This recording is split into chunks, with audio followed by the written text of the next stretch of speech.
J'en peux plus de moi, c'est incroyable ce qui m'est arrivé.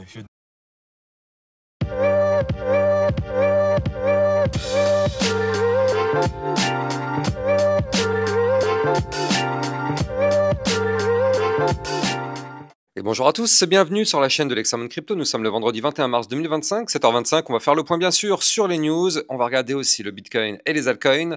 Allez, on regarde cette crypto map, un Bitcoin moins 2%. On est sur un léger retracement. Je vais vous montrer après que pour l'instant, c'est pas très grave. Ça reste toujours positif. On va regarder tout ça en détail. Et on va regarder aussi des indicateurs. Allez, on démarre directement justement avec les news. Du côté des news, alors hier, attendez, on a déjà eu le calendrier macroéconomique de hier. Hier, donc on a eu les inscriptions hebdo au chômage, on a eu un petit peu moins que prévu. On a eu l'indice manufacturier Fed de Philadelphie un tout petit peu plus élevé que prévu. Et la vente de logements existants, pareil, un tout petit peu plus élevé que prévu. Ça a eu quand même des impacts plutôt négatifs du côté du marché. Mais en tout cas, c'est quand même, il y a eu des choses quand même vraiment à voir. On va le voir du côté des news. Il y avait eu des choses quand même assez intéressantes. Alors, du côté du club Lexa Rocket, on avait vu la crypto Solana et la crypto-monnaie SNX. On a Donald Trump qui s'exprime sur Truth Social, donc en disant que la Fed ferait bien mieux de baisser ses taux alors que les tarifs douaniers américains commencent à se répercuter, entre parenthèses à s'atténuer, sur l'économie. Un appel direct à la Réserve fédérale pour une politique monétaire plus souple. Donc on verra bien, parce que là du coup effectivement, c'est pas parce que Trump il dit ça que du coup directement la Fed et Jérôme Powell vont forcément baisser leurs taux. Mais on voit quand même que c'est pas la première fois que Donald Trump pousse pour une baisse des taux, justement. Donc bon, peut-être pour le mois prochain, peut-être pour le mois de mai, qui sait. En tout cas, il y a des chances quand même qu'on ait une baisse des taux peut-être avant milieu d'année. On verra ça. Hier, on a eu quand même un pullback parfait. Donc comme quoi, vraiment, quand on est dans la crypto-monnaie, il faut vraiment respecter les bases.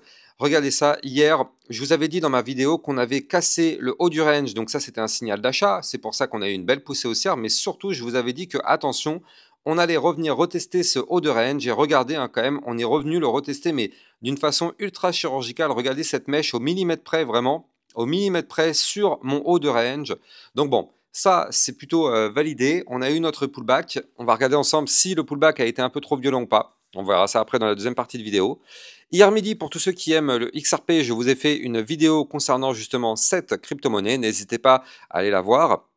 Il y a beaucoup de personnes qui n'ont pas activé leur cloche, donc du coup, ils ne sont pas au courant quand je fais des vidéos. Mais vous le savez, tous les midis, je fais aussi des vidéos. Et en général, le midi, c'est par rapport aux altcoins. Le matin, c'est le Bitcoin. Mais le midi, c'est surtout par rapport aux altcoins. Donc n'hésitez pas, en tout cas, à activer la cloche pour être sûr de rester informé. Alors ça y est, vous avez dû commencer à le voir depuis 2 jours où le Bitcoin reprend un petit peu des couleurs. Ça y est, on commence à voir du côté de YouTube des x5, x10 de tous les côtés, tous les YouTubeurs qui commencent à mettre ça dans les titres vidéo. Mais je rappelle, parce que je sais qu'en crypto-monnaie, il y a quand même 90% de gens, ce sont des débutants. Il faut quand même le rappeler, ne vous laissez pas avoir. Restez prudent face à ces titres aguicheurs. La crypto, c'est un milieu hyper risqué et comme on l'a déjà vu, les chutes peuvent être très violentes. Attention aux débutants qui pourraient se laisser berner, faites toujours vos propres recherches et gérez votre risque intelligemment. La crypto peut rapporter si on fait les choses bien, mais ça peut aussi ruiner des vies, donc soyez extrêmement prudents, je le répéterai jamais assez. Effectivement, c'est extrêmement important de comprendre ça.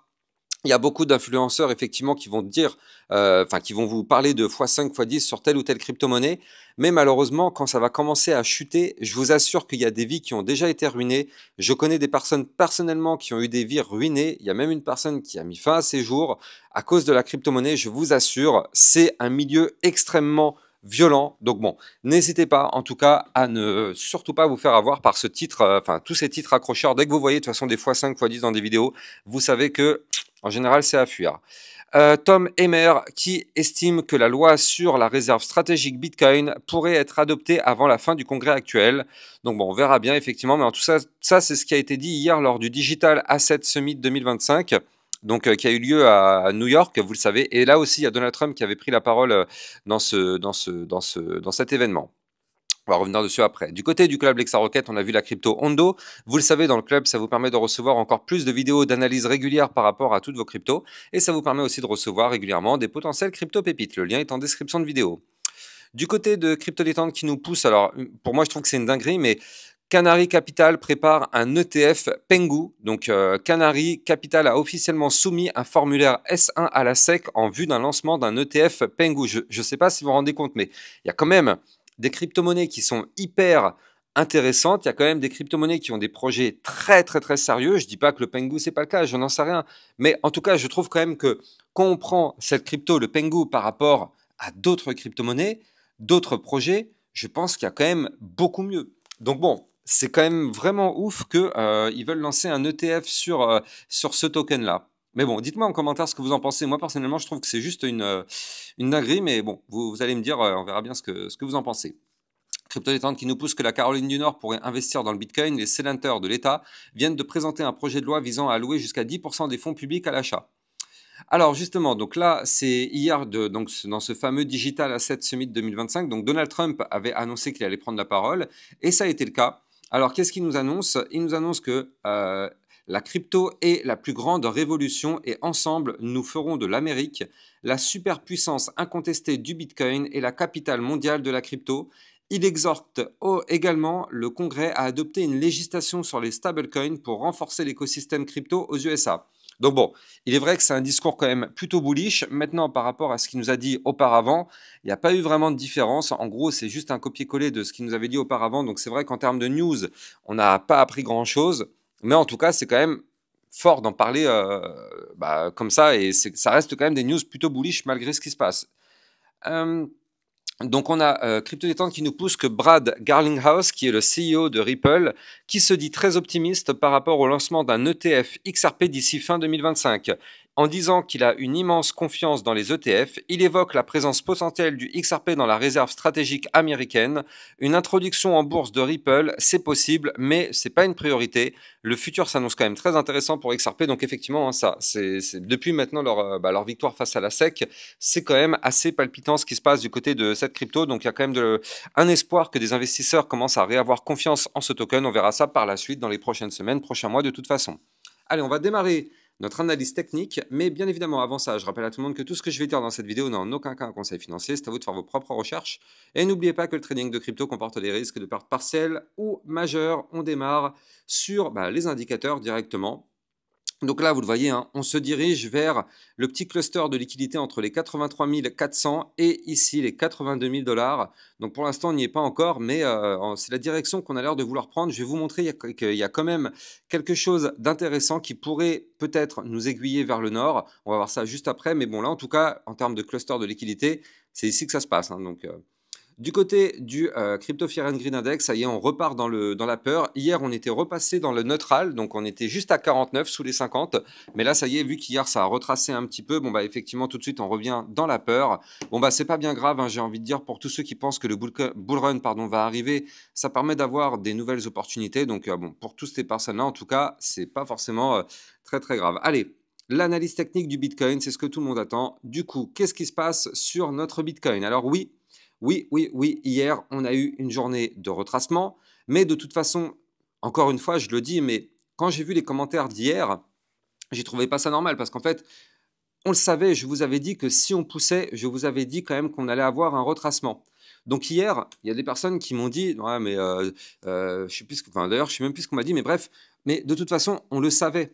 On le savait, si vous me suivez sur YouTube, on le savait que de toute façon, déjà, on était sur une trend haussière, étant donné qu'on a cette divergence haussière dont je vous ai parlé en long, en large et en travers depuis maintenant des semaines et des semaines. Donc ça, on le savait qu'on allait avoir une petite remontada, étant donné que du côté du RSI, ça monte, du côté du graphique, ça descendait. Donc on avait une divergence haussière, d'ailleurs, elle est toujours présente, cette divergence, mais elle n'est toujours pas conclue parce qu'étant donné qu'on est toujours sous la ligne de tendance baissière, malheureusement, on a beau avoir cette divergence, elle nous entraîne vers le haut, mais on n'arrive pas à casser les niveaux clés. Mais en tout cas, ça, franchement, sur ma chaîne YouTube, ça fait quand même un moment que je vous dis que le Bitcoin allait remonter un petit peu.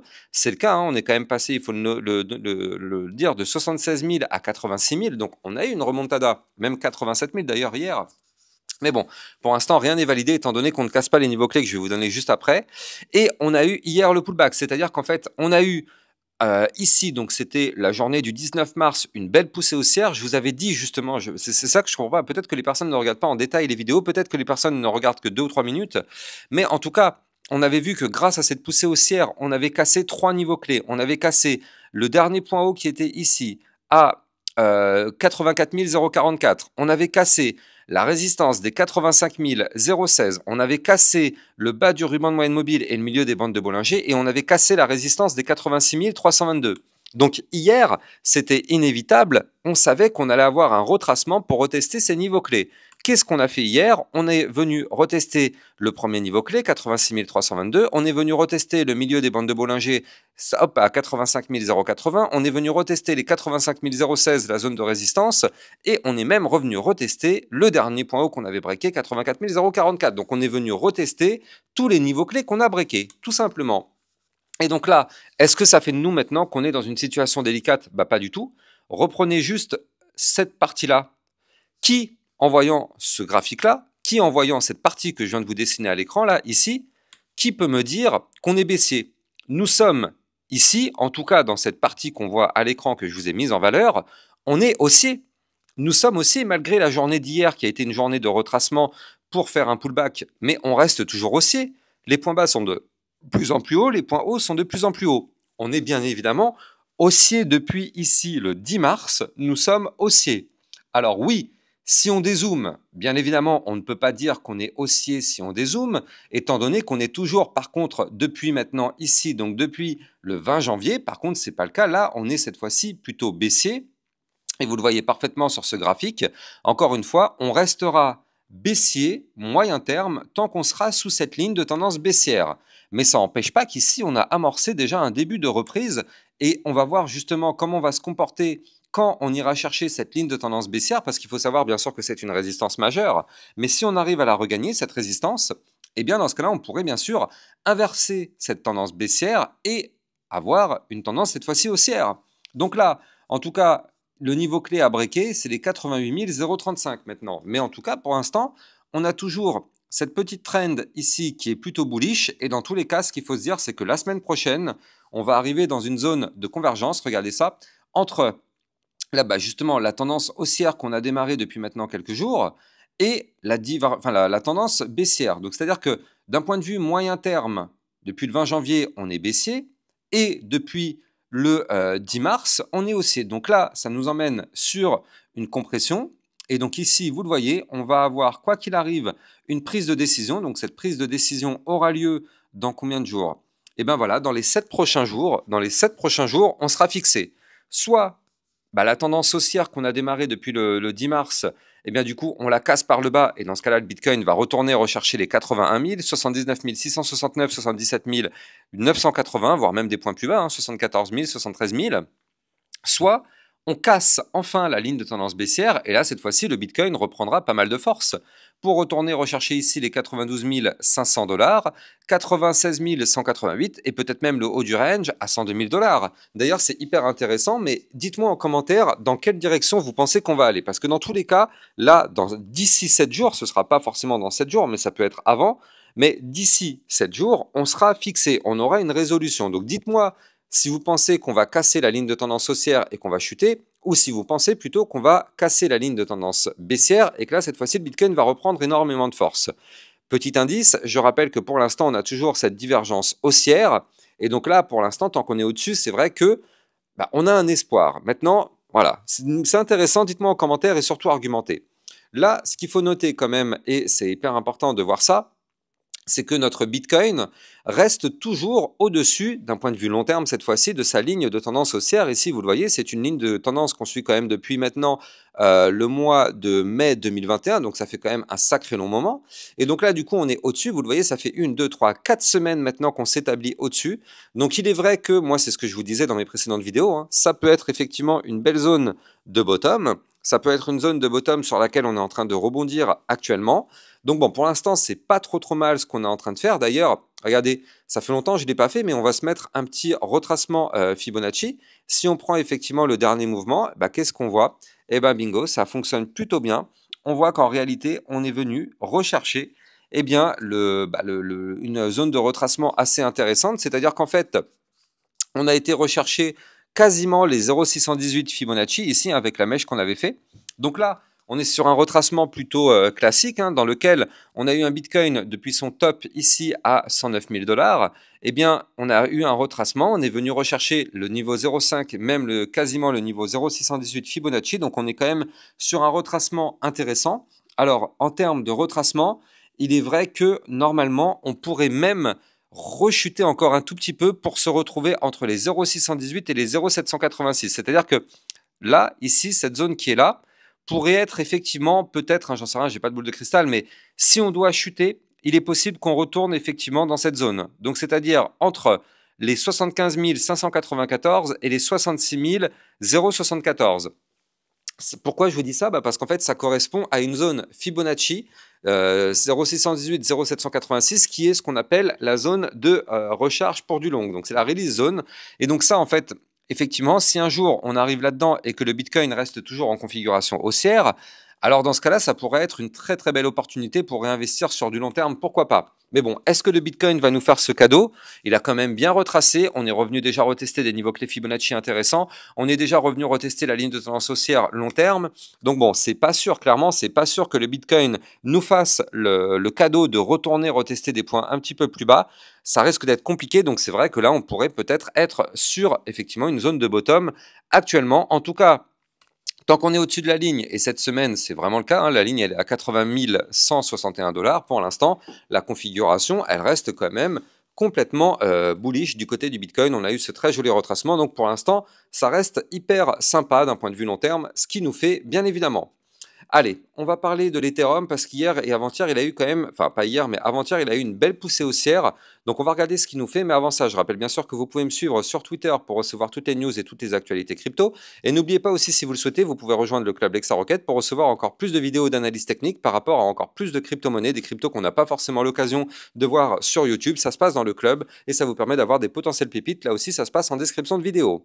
Alors, du côté de l'Ethereum, vous le voyez, hein, c'est plutôt propre ce qu'il nous fait. Donc là, effectivement, on est bien évidemment sur un retracement logique, logique, je ne le dirai jamais assez. Après une poussée haussière qui nous casse 2 ou 3 résistances, on revient les retester. Donc là, le 19 mars, c'est comme le Bitcoin, on a cassé 3 résistances, les 1936 $, on a cassé les 2017 $, enfin non, on a cassé 2 résistances, et on a été chercher le ruban de moyenne, le milieu des bandes de Bollinger. Qu'est-ce qui se passe? On se fait rejeter par la résistance des 2056. Conclusion, on revient retester les zones qu'on a briquées. Donc on est revenu retester les 2017, on est quasiment revenu retester les 1936 $. Et en réalité, regardez, on n'a pas perdu ces 1936. Conclusion, l'Ethereum nous a formé un point haut plus haut que le précédent et on est en train de faire un point bas plus haut que le précédent. Donc potentiellement, on est peut-être en train d'essayer d'inverser la tendance du côté de l'Ethereum. Et regardez, maintenant on a quand même un joli petit espoir qui se présente à nous. Est-ce que vous le voyez arriver le truc? Dites-moi en commentaire si vous le voyez arriver. Alors encore une fois, là pour l'instant on en est qu'au stade de la supposition, mais regardez ça. On a du côté de l'Ethereum, maintenant, étant donné qu'on a formé un point haut plus haut que les précédents, un espoir. On a un espoir de mise en place d'un pattern ici avec, vous le voyez, un premier bottom, peut-être un deuxième bottom, ou pourquoi pas maintenant avoir une tasse avec la petite anse sur le côté. Dans les deux cas, ce sont des figures chartistes haussières. Et donc maintenant, ce qu'il faut se dire, c'est que tant qu'on est au-dessus des 1865 $, eh bien, on a un espoir de former ce pattern qui est un pattern bullish et qui pourrait nous permettre de nous relancer sur notre Ethereum. Dans tous les cas, on connaît déjà la target si le pattern se forme. C'est une target à plus 10,46%. La target théorique du pattern serait d'aller chercher les 2255. Mais bon, pour ça, on n'a pas le choix. Il va falloir former la deuxième partie du pattern. Là, on a formé la première partie. On n'a pas encore la deuxième partie. Donc, pour l'instant, prudence. Mais comme je vous l'ai dit, tant qu'on est au-dessus du dernier point bas, on a l'espoir de former, ici, vous le voyez, un rebond au-dessus ou sur le même niveau clé. Et dans ce cas-là, si on arrive à faire ça, effectivement, ce serait plutôt intéressant. Je rappelle que du côté de l'Ethereum, vous pouvez le trader en utilisant mon lien de parrainage Binance que vous avez en description de vidéo, qui vous permet d'obtenir un bonus à vie sur vos frais de trading. Et surtout, ça vous permet de trader sur une plateforme enregistrée PSAN auprès de l'AMF. N'hésitez pas, vous avez le lien en description de vidéo. Donc là, effectivement, du côté de notre Ethereum, on va surveiller ça de très très près quand même parce que c'est intéressant. On va pas se mentir, c'est intéressant. C'est pour ça d'ailleurs que je me suis mis une petite alerte. Bien évidemment, sur ma chaîne YouTube, vous serez bien évidemment informé si on arrive à valider ce pattern. Comme ça vous permettra d'anticiper le mouvement.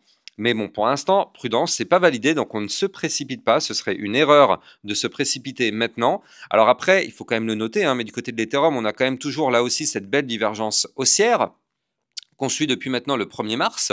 Donc là, le 1er mars, c'était où? C'était ici. Le graphique continue de tomber alors que le RSI reprend de la force. Donc là, du côté de l'Ethereum, c'est un petit peu à l'image du Bitcoin. On a une structure à peu près similaire. On cherche à casser la tendance baissière. Malheureusement, on est toujours en tendance baissière. Et pour l'instant, ça ne va pas changer. Même si ici, on forme des patterns plutôt intéressants pour casser cette tendance baissière, on n'a pas de choix. Je vais prolonger ma ligne. Vous allez voir qu'elle est beaucoup plus haute. Voilà, elle est là. Donc là, c'est-à-dire quoi sur l'Ethereum? Tant qu'on est en dessous de cette ligne, et donc cette ligne, elle est ici, en tout cas aujourd'hui, le niveau clé, il est à 2382. Alors vu que c'est une ligne de tendance baissière, tous les jours, le niveau clé descend. Mais tant qu'on est sous cette ligne, il ne faut pas espérer une reprise haussière. Donc là, du côté du RSI, on a une reprise haussière. Du côté du graphique, on ne l'a pas. Donc justement, on verra bien ce qui va se passer si on revient rechercher cette ligne. Et si on arrive à la péter par le haut, ça permettrait de casser justement cette dynamique baissière et entamer quelque chose de plutôt bullish. Allez, si vous avez kiffé la vidéo, n'oubliez pas de liker, commenter, partager au maximum. Vous le savez, ça participe grandement au référencement de ma chaîne YouTube. Et n'oubliez pas de vous abonner pour recevoir tous les jours 1, 2 à 3 vidéos concernant le Bitcoin et les altcoins. Excellente journée à vous, à plus tard, ciao ciao. Bitcoin, Ethereum, you know the drill. Lost it all but came back with the skill. I lost it all but now I'm back. Crypto millionaire, that's a fact.